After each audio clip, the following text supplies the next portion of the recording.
Sous les roches abruptes du massif du Regino, Felicetto et ses 232 habitants.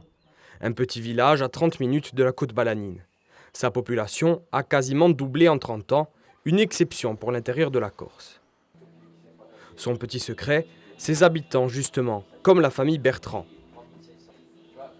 Ils ont parcouru 7000 km depuis le Gabon pour ouvrir cette paillote il y a 2 ans dans leur village d'origine. Ils sont à chaque poste, du bar au four à pizza.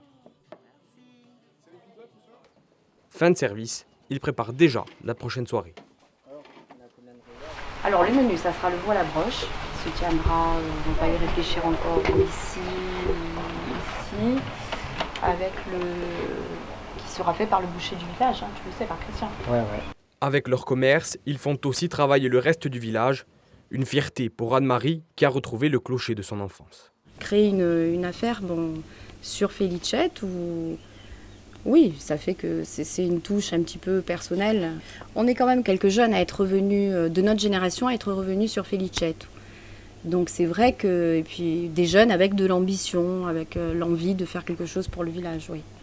Contrairement aux Bertrand, les Ambrosini ne sont jamais partis. De génération en génération, ils se sont transmis le métier de meunier, une petite partition que Joseph, 87 ans, connaît sur le bout des doigts.